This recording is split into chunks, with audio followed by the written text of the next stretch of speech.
Good day, everyone. Trust you're doing well today. Last week, the all share index added just 2.15% to close at 196,968. Now, think of the all share index at this point like a car trying to climb a hill, right? So it's not speeding, but then again, it's not rolling, just climbing slowly. That's how the all share index, that's how it traded last week. Now, what happened last week, clearly shows that investors are adjusting positions after the 3 weeks straight big rally that occurred. So those 3 weeks, right, market ran too fast, especially in February.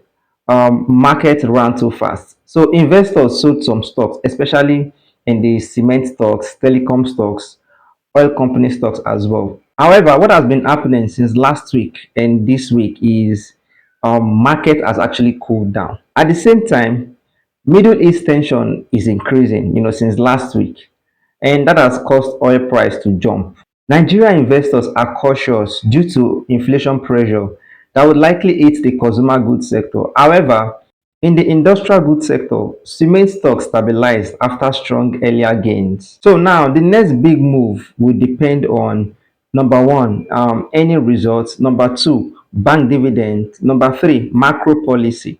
Then number four, Middle East tension. And speaking of Middle East tension, it's clear that Iran, US, and Israel are not de-escalating anytime soon. And to make matter worse, the price of crude is surging. Recent oil price hike only benefits oil companies that deal in the upstream sector. Companies like Owando, Seplat, and Aradel. The upstream sector, they're the one that actually, uproot this raw crude from underneath the ground, right? But it's really bad for companies that import crude like Total Energy, Dangote Refinery. Well, this is the reason for the hike in fuel price by Dangote. And if it persists, inflation might set in. Now, let's get into my stock recommendation for the week. In the banking sector, UBA is clearly a buy for me. You can buy UBA and ride up to 12% up. And another bank that I'm actually still looking at is Sterling Financial Holding.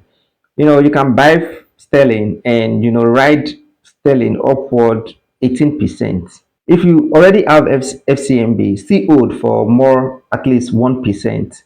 And if you hold Zenith as well, still hold for another 8% before you leave. So generally in the banking sector, especially the tier one bank stocks are really doing good. They are good. I forgot to mention access core as well. So they are doing good because guess what? If these oil companies such as Aradel and Seplat start making money, where are they going to put their money? The banks. So banks are really looking promising, especially the top tier bank. Then let's go into the consumer goods sector. In the consumer goods sector, international berries is a buy. You buy and ride up to 14%. Then another one is NASCON. Buy NASCON and ride up to 13%. But if you have Nigeria berries, you can actually still hold and ride up to 7%. Then another one is Nestle. If you already hold Nestle, just write up to 7%. However, if you're holding Dangote sugar, right, I think it's the right time for you to sell Dangote sugar at this point because it looks so overbought. So let's move to the industrial goods sector. In the industrial goods sector, Lafarge, is a promising one to buy. Just buy Lafarge and ride 25% up. I can only vouch for Lafarge for now. So let's just move to the next one, which is in the conglomerate sector. In the conglomerate sector, Transcorp is a good one to buy. Then another one is UACN.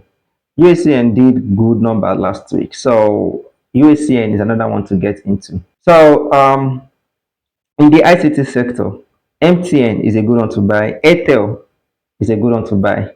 Charms, surprisingly, is a good one to buy. So that's all I have for this week. Do not forget to, like, subscribe to the channel, to support the channel. And I'll see you again in my next stock recommendation video by next week. Have a nice day. Bye.